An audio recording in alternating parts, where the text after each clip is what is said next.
Hey guys, welcome back to my channel crazy Duniya vlogs. మీరు కనుక నా ఛానల్ని ఫస్ట్ టైం చూస్తున్నట్టయితే నా ఛానల్లో ఇంకా చాలా వీడియోస్ ఉన్నాయి, ఒకసారి చూడండి. నచ్చితేనే ఛానల్ని సబ్స్క్రైబ్ చేసుకోండి. అండ్ మీరందరూ బాగున్నారు అనుకుంటున్నాను, నేను కూడా బాగున్నాను. So let's get in the video. So ఈ వీడియో వచ్చేసి చాలా చాలా స్పెషల్ అనమాట. So this video is all about కల్కి అనమాట. సో కల్కి ఏమంటారు, మూవీ ఎట్లా ఉంది ఏంటి అని చెప్పేసి చేద్దాం అనుకుంటున్నాను నేను వీడియో. సో నా ఛానల్లో చాలా చాలా వీడియోస్ ఉన్నాయి. ఇప్పటి వరకు నేను ఏ మూవీ రివ్యూ అయితే ఇవ్వలేదు. సో కల్కి will be the first movie review చెప్పేది. అంటే నేను ఏదో పెద్ద గొప్పగా రివ్యూ చెప్తా అని కాదు, కానీ జస్ట్ షేర్ చేసుకుందామని. అండ్ అఫ్ కోర్స్ స్పాయిలర్స్ ఏమి ఉండవు, జస్ట్ యూనో మేము ఈ థియేటర్కి వెళ్తున్నాము ఏంటి అని అట్లా చిన్న చిన్నవన్నీ షేర్ చేసుకుందాం అని చెప్పేసి అంతే. And coming to the theatre. So మేము 15-20 days ముందే బుక్ చేసుకున్నాము టికెట్స్. నా హస్బెండ్ సందీప్, ఆయనకి కొంచెం ఆల్మోస్ట్ ఒక 6 months నుంచి వెయిట్ చేస్తున్నాడు. 6 months అని చెప్పడం కూడా తక్కువ అనుకుంటా, 1 year నుంచి. ఎప్పుడైతే మూవీ అనౌన్స్మెంట్ అయిందో అప్పటి నుంచి he's waiting for this movie. And so ఇంకా టికెట్స్ ఇట్లా ఓపెన్ అయినాయి అనగానే ఎర్వింగ్లో సినిమాకి ఐమాక్స్ ఉంటుంది అనమాట. సో అందులో బుక్ చేసుకున్నాము. సో యూనో ఎక్స్పీరియన్స్ కావాలి అని చెప్పేసి అందులో బుక్ చేశాడు. అండ్ టికెట్ వచ్చేసి పర్ హెడ్ మాకు $35 పడింది. సో ఓవరాల్ విత్ ట్యాక్సెస్ $80 అయిందనమాట ఇద్దరు కలిపేసి. I hope that's all worth it. It will be worth it అని అనుకుంటున్నాను నేను. So let's get in the video. ఇప్పుడైతే స్టార్ట్ అయిపోయాము. ఇందాక చెప్పినట్టు కరెక్ట్ 1 hour చూపిస్తుంది. సో 1 hour కట్ చేస్తే థియేటర్లో ఉంటాము.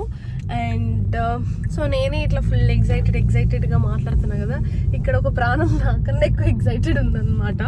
How excited are you on scale of 10? Can't wait to watch Kalki. ఆ ఫేస్లో చూస్తున్నారు అసలు ఏదో ₹1,00,00,000 లాటరీ వచ్చినట్టే ఉంది ఫేస్ అయితే. హే గాయ్స్, నేను ఈ వీడియో అయితే అస్సలు నా వాయిస్ ఓవర్ ఇవ్వద్దు అనుకుంటున్నాను. బట్ నేను కొన్ని యూట్యూబ్ వీడియోస్ చూసిన తర్వాత, కొన్ని రివ్యూస్ విన్న తర్వాత కల్కి మూవీ మీద I felt I should talk about it. So ఇట్లా జస్ట్ ఒక ఛానల్ పెట్టేసుకొని కొంతమంది ఫాలోవర్స్ సబ్స్క్రైబర్స్ రాగానే you feel you are the critic and all. So with all due respect, ఎవరి ఫీలింగ్స్ వాళ్ళవి, ఎవరి ఒపీనియన్స్ వాళ్ళవి, ఈచ్ అండ్ ఎవ్రీథింగ్ మీద. బట్ ఈ మూవీని జడ్జ్ చేసే రైట్ అయితే నాకు తెలిసి నాకు ఎవరికి లేదని అనిపిస్తుంది. That is my personal feeling. ఎందుకంటే మూవీ అంత బాగుంది. ఈ మూవీ చూడాలంటే మనకి కొంచెం మినిమం నాలెడ్జ్ ఉండాలి, మనకి అర్థం చేసుకునే అంత కెపాసిటీ ఉండాలి. సో బేసికలీ ఈ మూవీ మనకి అర్థం కావాలంటే మనకి మహాభారతం గురించి కొంచెమన్నా ఐడియా ఉండాలి. There character names and everything కొంచెం ఐడియా ఉన్నా మనకి ఈ మూవీ ఫుల్ ఎక్కేస్తుంది అనమాట. పిచ్చిగా ఎక్కేస్తుంది. లాస్ట్ 20 minutes అయితే అసలు కేక. నేను దీనిగానే చెప్పలేను. సో ఫస్ట్ హాఫ్లో మేబీ కొంచెం ల్యాగ్ ఉండొచ్చు, కొన్ని ఫ్లాస్ ఉండొచ్చు, బట్ అవన్నీ ఇగ్నోర్ చేసేయండి. ఇగ్నోర్ చేసేసి టికెట్స్ బుక్ చేసుకోండి, వెళ్ళి మూవీని చూడండి, ఎంజాయ్ చేయండి. నేనైతే ఆ మూవీని ఎక్స్పీరియన్స్ చేయండి అని అంటాను అనమాట. అండ్ ఇంకా కమింగ్ టు ద థియేటర్, ఇందాక చెప్పినట్టు మంచిగా మిడిల్ సీట్స్ బుక్ చేసుకొని పెద్ద ఐమాక్స్ స్క్రీన్లో మంచిగా ఏమంటారు ఫ్రెంచ్ ఫ్రైస్ తినుకుంటూ నేనైతే మూవీ క్రేజీ ఎంజాయ్ చేశాను. సో నేను ఇప్పుడు ఎలా మాట్లాడుతున్నానో మీరు కూడా మ్యాక్సిమం పీపుల్ మూవీ చూసి అట్లే రియాక్ట్ అవుతారనమాట. ఎందుకంటే మూవీ అంత బాగుంది. It's very informative. Methodology plus science కలిపి కొట్టాడు. Hats off to Nag Ashwin and all the actors. ఇంకా ప్రభాస్ అయితే డార్లింగే అని చెప్తాను నేను ఈ మూవీలో. Hey guys, the movie is just done. ఇప్పుడే అయిపోయింది మూవీ. ఓ మై గాడ్, నేను అసలు చెప్పలేను మూవీ ఎంత బాగుందంటే. ఓవరాల్గా మూవీ గురించి చెప్పుకుంటే మాత్రం మూవీ అయితే సూపర్ డూపర్ హిట్. అసలు ఐఎమ్ నో వన్ నేను ఏమంటారు యాజ్ ఏ ఆడియన్స్గా నేను జస్ట్ బాగుందా బాగాలేదా అని చెప్పచ్చు, కానీ నాకు అనిపిస్తుంది nobody can judge this movie అని అనిపిస్తుంది అనమాట నాకు.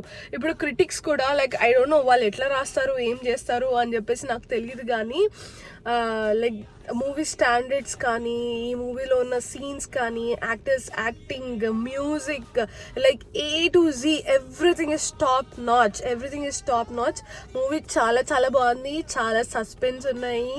అండ్ ఏమంటారు, లైక్ ఇంటర్వెల్ అండ్ ఎండ్ అయితే ఇట్స్ బ్యాంగ్ అనమాట. ఇట్స్ విత్ బ్యాంగ్ అని చెప్తాను నేనైతే. అసలు మూవీ ఇప్పుడే అయిపోయింది. మూవీ అయిపోయి 10 minutes అవుతుంది. నేను ఇది రికార్డ్ చేస్తున్నాను, but I want to watch the movie again. నాకు ఇంకోసారి చూడాలని ఉంది movie. So that's how I like the movie. Like చాలా చాలా చాలా బాగుంది. మీరు కనుక టికెట్స్ బుక్ చేసుకోకపోయి ఉంటే మాత్రం ఇప్పుడే బుక్ చేసుకొని వెళ్ళండి. Like you are missing out a nice thing అని చెప్తాను నేను. అండ్ కిడ్స్ ఉంటే కూడా కిడ్స్కి కూడా చూపియండి. కిడ్స్కి కొంచెం ముందే ఇంట్లో ఒక ప్రీవ్యూ లాగా ఇవ్వండి. లైక్ ద్రోణాచార్యుడు ఎవరు, ఏమంటారు, అశ్వత్థామ ఎవరు, అర్జునుడు ఎవరు, కృష్ణుడు ఎవరు, లైక్ వీళ్ళందరూ ఎవరు ఒకవేళ తెలిస్తే గుడ్, వెల్ అండ్ గుడ్. తెలియకపోతే ఒక చిన్న ప్రివ్యూ ఇచ్చి వాళ్ళకి కూడా చూపియండి. కిడ్స్ కూడా ఫుల్ ఎంజాయ్ చేస్తారు. లైక్ కామెడీ ఉంది, like everything, action, you know, story అంతా బాగుందన్నమాట. సో నా మాటల్లోనే అర్థమవుతుండొచ్చు మీకు నేను ఎంత ఎక్సైటెడ్గా మాట్లాడుతున్నాను. నాకైతే చాలా చాలా బాగా నచ్చింది movie personally. And Prabhas performance గురించి చెప్పడానికి అసలు మాటలు లేవు. ఓ మై గాడ్, లైక్ చిలిపి ప్రభాస్ అనమాట. లైక్ కామెడీ అదంతా లైక్ సో గుడ్. చాలా బాగా యాక్ట్ చేశారు ప్రభాస్, దీపిక అండ్ అమితాబ్ బచ్చన్ గారు. లైక్ ఎవ్రీబడి ఎంత బాగా యాక్టింగ్ చేశారంటే చాలా చాలా బాగా యాక్టింగ్ చేశారు. సో ఇప్పుడు సందీప్ని కూడా అడుగుతా మూవీ ఎట్లా నచ్చింది అని చెప్పేసి. మూవీ అయితే స్పెక్టాక్యులర్గా ఉంది, అసలు మైండ్ బ్లోయింగ్. ఆ విజువల్స్ కానీ, ఆ స్టోరీ లైన్ కానీ అసలు క్రేజీ. అసలు పక్కా చూడండి కల్కి.